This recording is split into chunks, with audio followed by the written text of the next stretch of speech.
Buenos días a todos nuestros amigos de Foro de Foros. Estamos en una nueva entrevista previa a la conversación del próximo martes, día 29, sobre el problema de la trata de seres humanos. Y hoy estamos aquí con Elena Maleno Garzón. Muy buenos días, Elena. Hola, buenos días. Bueno, Elena Maleno es defensora de los derechos humanos, periodista e investigadora de movimientos migratorios y experta en trata de seres humanos. A su vez, es fundadora del colectivo Caminando Fronteras y autora del libro Mujer de Frontera. Desde 2002 reside en Marruecos. Como hemos dicho, tu residencia en Marruecos te ha hecho trabajar en la frontera sur de España con este país. ¿Cómo es la situación que allí te encuentras con las personas víctimas de trata? Bueno, pues la trata ha tenido una evolución. La trata ha empezado a ser parte de los procesos migratorios, porque son estas redes quienes tienen capacidad de mover sobre todo a las mujeres y la infancia migrante, porque en Europa hay una demanda. O sea, en Europa hay una demanda y las redes buscan la oferta en los países de origen y envían a todas estas mujeres también por las mismas rutas migratorias. Esto no quiere decir que la trata sea migración, ni que la trata sea prostitución. Es un delito y es un crimen muy grande que afecta a los derechos fundamentales de estas mujeres. Entonces, aquí encontramos, esto ha cambiado a lo largo de los años. Antes había muchos perfiles de mujeres que eran enviadas a Europa con fines de explotación sexual y eran mujeres nigerianas. Pero ahora las mujeres nigerianas en su mayoría cogen toda la ruta a través de Libia, llegan a Italia y desde Italia son llevadas a los distintos países europeos, incluso al Estado español. Por aquí ahora están cruzando muchas mujeres, sobre todo de Guinea-Conakry, Costa de Marfil, que también tienen un perfil de trata, ¿no? Sobre todo su destino suele ser Bélgica, Francia, y atraviesan el Estado español. Pero no podemos olvidar a las mujeres marroquíes que están llegando para la explotación en el servicio doméstico, incluso hasta a través de un sistema engañoso de cafalas, que son tutelas. Bueno, hay una serie, también tampoco podemos olvidar a niños y adolescentes que son usados como correo de la droga, que es otro tipo de trata, que también transitan por aquí y que son llevados también al Estado español y a otros estados, o niños que ya han sido víctimas de trata en los países de origen, por ejemplo, trata con fines de mendicidad, y que después de quedar en situación de calle en los países de origen, inician ese camino migratorio. Entonces hay toda una serie de perfiles de personas que necesitan de verdad una protección, y que muchas de ellas ya están en explotación en el tránsito migratorio y otras van a serlo o van a estarlo cuando lleguen a Europa o cuando lleguen al Estado español. A principios de año publicaste el libro Mujer de Frontera, defender el derecho a la vida no es delito. ¿Qué realidad se aborda en este libro? Pues en este libro cuento el proceso de criminalización al que desgraciadamente fui sometida, ¿no? El libro, bueno, como sabéis, en los últimos tiempos Europa desgraciadamente ha tenido una deriva de pérdida de estándares democráticos en muchos de sus territorios, ¿no? Y se ha perseguido incluso como un delito la solidaridad. Tenemos el caso de Carola Racket en Lampedusa, los bomberos sevillanos de Promeite en Grecia. Y en mi caso por llamar a salvamento marítimo, alertando de embarcaciones que estaban a la deriva y personas que se estaban ahogando en el mar, pues fue investigada por la Policía de Control de Fronteras española y también por la europea, ¿no? Incluso ahora en estos momentos, por ejemplo, acabamos de alertar a la Guardia Civil, bueno, alertamos ayer a la Guardia Civil de una embarcación que estaba en dificultades con 59 personas, y la Guardia Civil activó una búsqueda de las mismas. Entre estas 59 personas, además, hay 10 mujeres y 2 niños. Entonces, en el libro cuento cómo fue ese procedimiento judicial, desvelo muchas cosas muy importantes, porque yo creo que mi procedimiento, bueno, los dosieres que se hicieron sobre mí no eran dosieres policiales al uso, eran más bien dosieres, lo que ahora se está desvelando como dosieres cloaca, ¿no? Y es muy interesante, tiene un poquito de novela negra también con toda esa historia a la que me enfrenté, que fue súper extraña también para mí, porque soy una persona muy normal, vamos, con una vida totalmente... y a partir de ahí explico mi vida también, las personas con las que me he encontrado en la frontera durante todo este año, todos estos años de militancia. Creo que es un libro que no es un libro con un lenguaje político, es un lenguaje muy cercano, muy próximo, un libro muy escrito desde el corazón y desde las entrañas, pero es un libro que tiene mucha política, ¿no? Porque habla de políticas de vida, qué es lo que tenemos que hacer para respetar, ¿no?, ese derecho a la vida, que es la fundamentación también, se supone, ¿no?, de la Unión Europea, Europa de Europa de los derechos humanos. Yo animo a que lo leáis, es un libro que está editado por Ediciones Península, Editorial Planeta, y descubriréis mucho de lo que late, ¿no?, de esa vida que late en la frontera, de esa violencia a la que se ven sometidas las compañeras y los compañeros, pero también de esas estrategias de resistencia y esas estrategias de vida. Bueno, como has dicho, en 2017, y como también sabrá mucha gente porque ha aparecido en muchos medios, fuiste criminalizada y acusada de un delito de tráfico internacional de personas, del que luego se archivó la causa en 2019. ¿Cuál era realmente tu labor? Porque está claro que por la que se te acusó no era realmente tu labor, ya que la causa fue archivada 2 años después.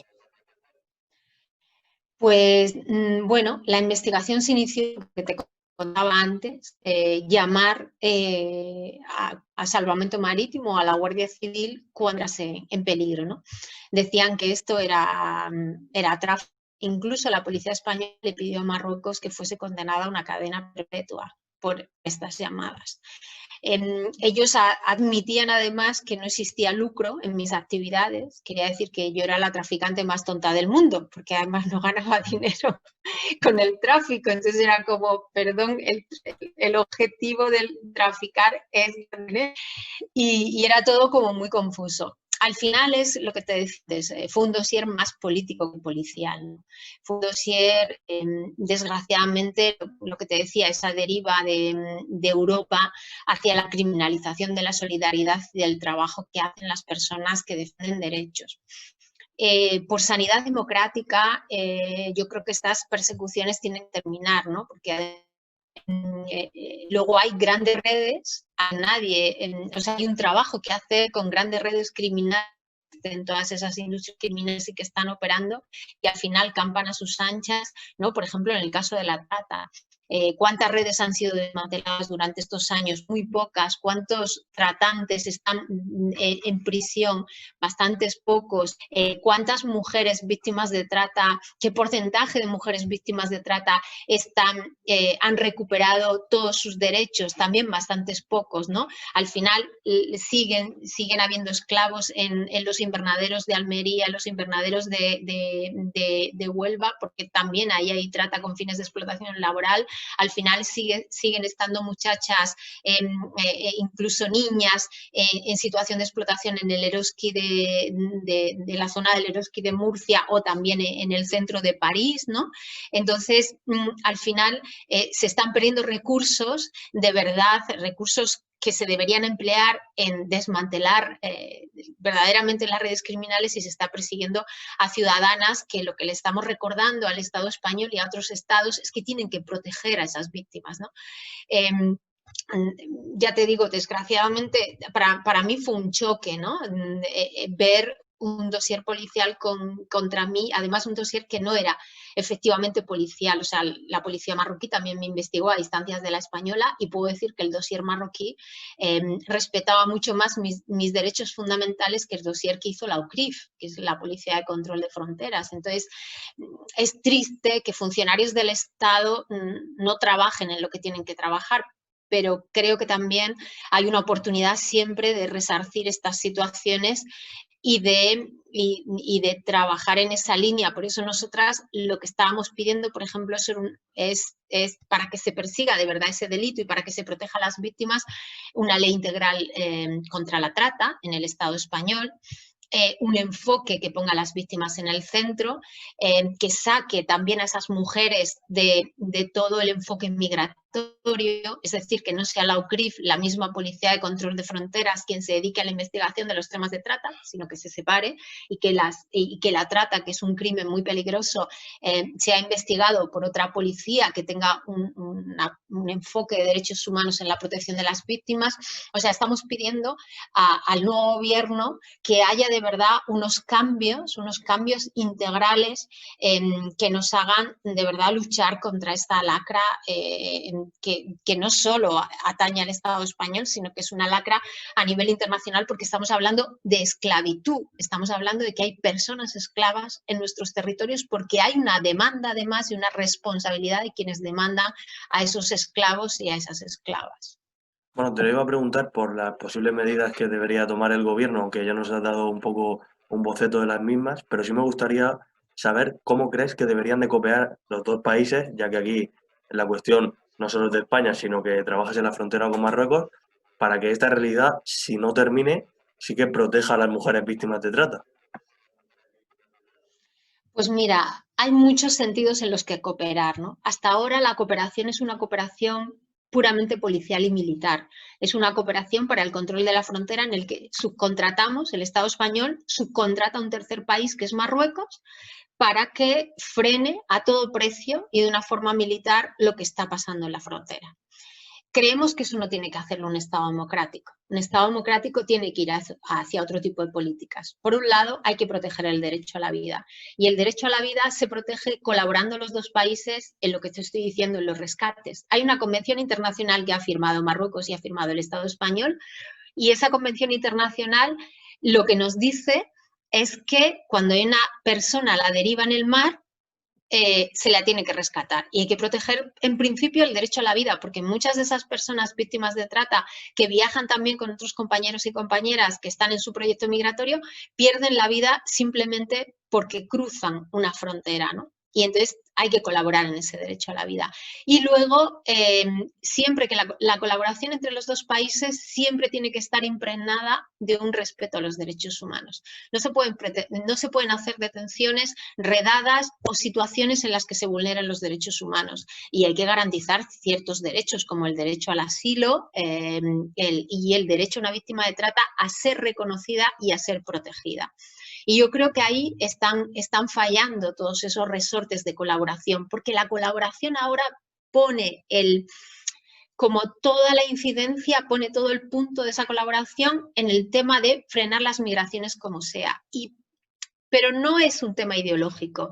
A nosotras nos engañan en el Estado español, ¿no? Todos estos discursos que estamos viendo ahora, sobre todo de la extrema derecha, es una invasión, no cabemos todas.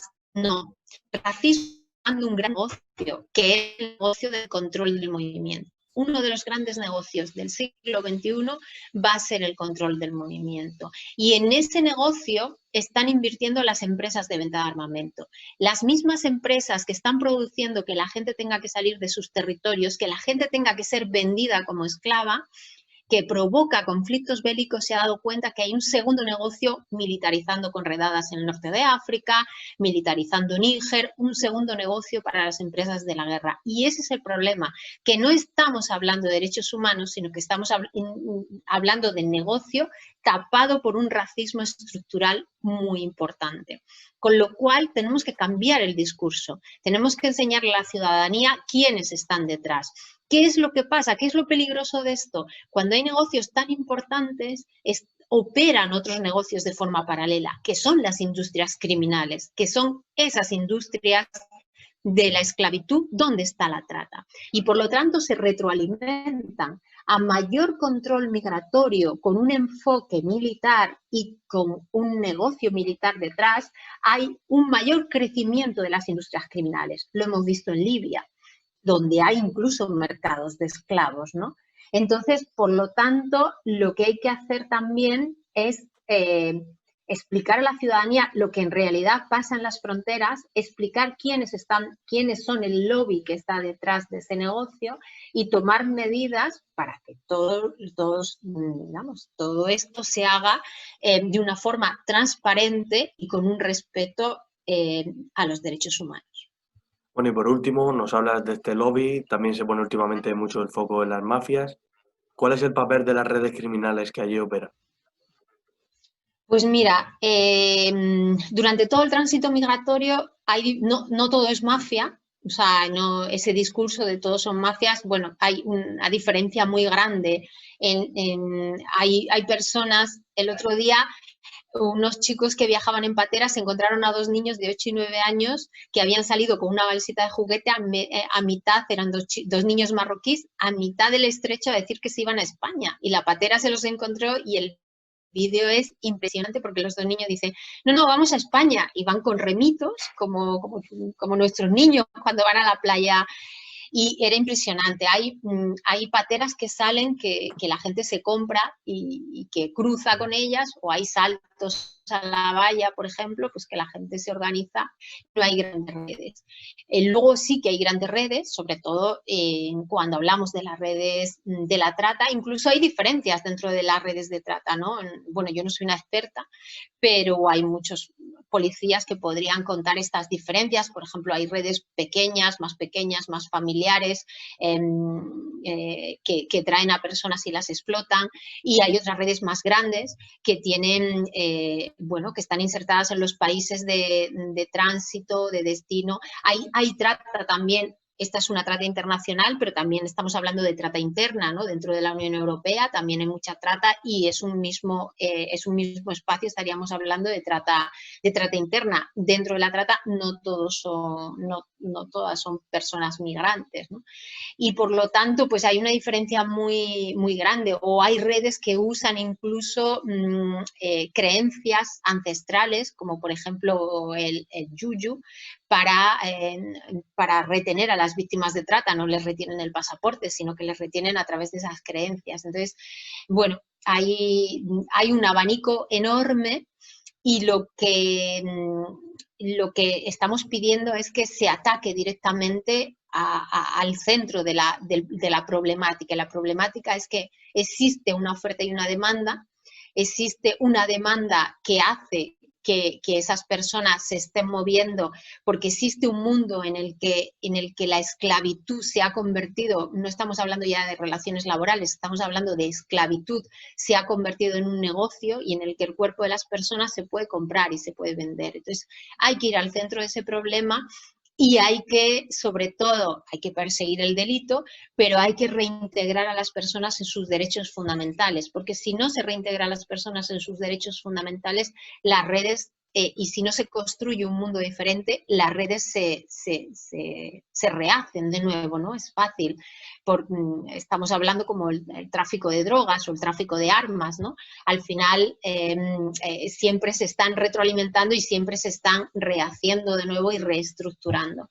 Por lo tanto, estamos hablando de una situación muy compleja que afecta a nivel internacional, pero que, como decíamos anteriormente, el Estado español y los distintos estados tienen que tomar medidas, y tienen que tomarlas ya, para proteger efectivamente a esas víctimas, que muchas de ellas se encuentran en nuestro territorio.